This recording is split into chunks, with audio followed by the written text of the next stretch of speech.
નમસ્કાર વિદ્યાર્થી મિત્રો, આજે આપણે મળીએ છીએ મેથ્સ ટ્રિક 5 જેમાં આપણે જોઈશું if the unit digit is 5 and the difference between the number is 10 એટલે કે જે કોઈ પણ બે સંખ્યા હોય એ બંનેનો તફાવત 10 હોવો જોઈએ અને એકમનો અંક 5 હોય ત્યારે આ રીતનો આપણે ઉપયોગ કરીશું।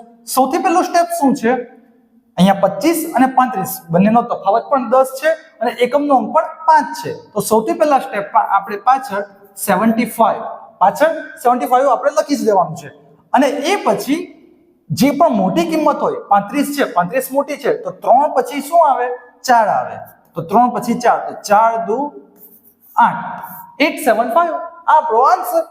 આગળ જોઈએ 45 ગુણ્યા 55 તો પાછળ 75 તો એમને લખી જ દેવાનું છે। પછી જે પણ મોટી કિંમત હોય 55 છે તો 5 પછી શું આવે? 6 તો 6 ચોક 24 24 2475 આ થઈ ગયો આપણો આન્સર। આગળ જોઈએ 135 ગુણ્યા 145 રકમ મોટી છે, ગુણાકાર મોટો છે પણ આરામથી થઈ જશે।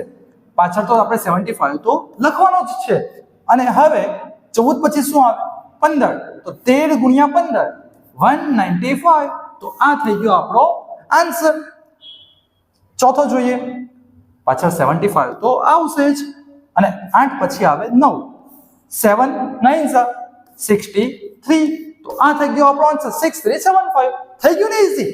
તો આવા કોઈ પણ ગુણાકાર હોય એકમનો અંક 5 હોવો જોઈએ અને બંનેનો તફાવત 10 હોવો જોઈએ તો આ રીતની ગણતરી એકદમ ફટાફટ થઈ જશે। તો આ પ્રશ્નનો જવાબ તમારે કોમેન્ટ બોક્સમાં લખવાનો છે। તો આવા જ મજેદાર વિડીયો જોવા માટે એકવાર લાઈક કરી દો, તમારા મિત્રો સુધી શેર કરી દો અને હા ફોલો કરવાનું ભૂલતા નહીં અને આ કોમેન્ટ તો ક્યારેય નહીં ભૂલતા। આનો જવાબ શું આવે છે એ તમારે કોમેન્ટ બોક્સમાં લખીને મને જણાવવાનો છે। તો આવા જ વિડીયો જોવા માટે ફોલો કરતા રહો। Thank you.